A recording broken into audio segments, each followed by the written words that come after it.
don't find a man like me no more. I'm sick of wondering where you are.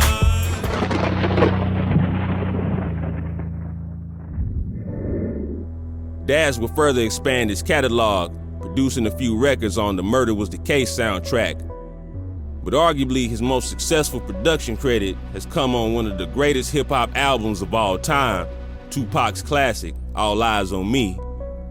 Although Pac utilizes multiple producers on his project, Daz would take center stage, producing some of the most notable songs on the project, as well as Johnny J, R.I.P. Ambitions as a Rider, Scandalous, two of America's Most Wanted, I Ain't Mad at Ya, are all hit records produced by that nigga Daz.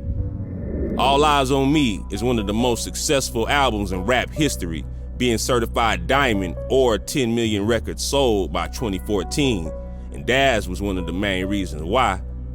Coming in the game on the Chronic, backdooring with Doggy Style, sprinkle a few soundtracks, and then smash them with All Eyes on Me. Sounds like a winning recipe to me. Amongst producing for so many great artists, we can't forget all the production Daz has done for himself, also being a very talented artist and songwriter. We mentioned the Dog Pound earlier, and we can't forget about their 1995 classic Dog Food album, where Daz is listed as the producer on 14 of the 17 tracks. Eventually, Daz would drop his first solo album, Retaliation, Revenge, and Get Back, in 1998. His only project with Death Row before founding his own label. Daz would go on to drop a long list of albums throughout his career.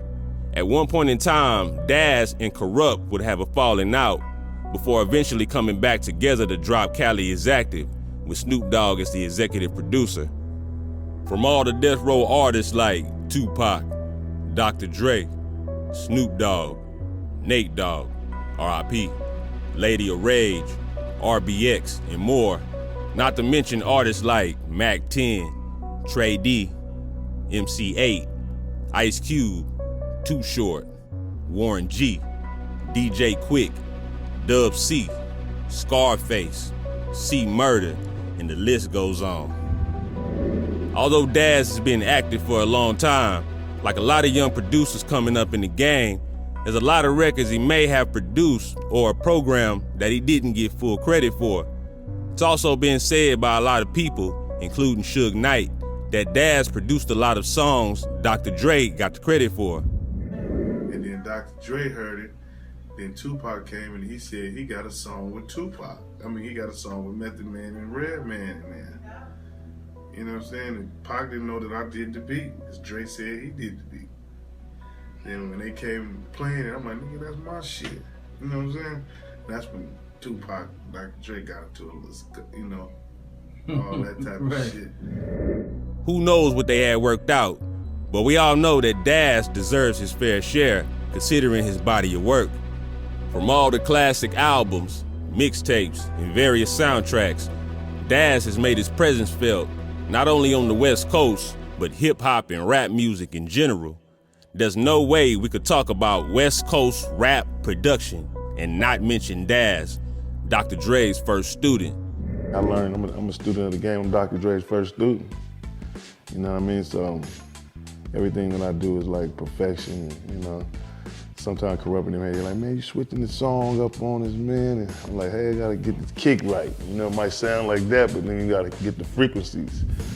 From the young kid peeping over Dre's shoulder, I was learning right up on the doing that, you know what I mean?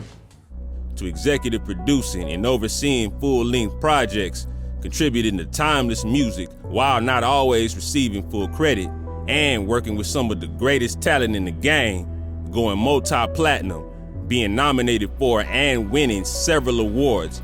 This is why Daz Dillinger is one of the most underrated producers of all time. Stay solid.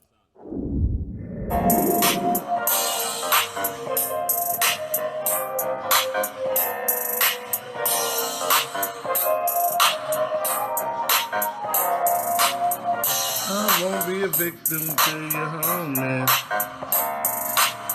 So fuck the cripple blood. I won't be a victim to none of you homies. That goes for all you Crips and Bloods. Ha!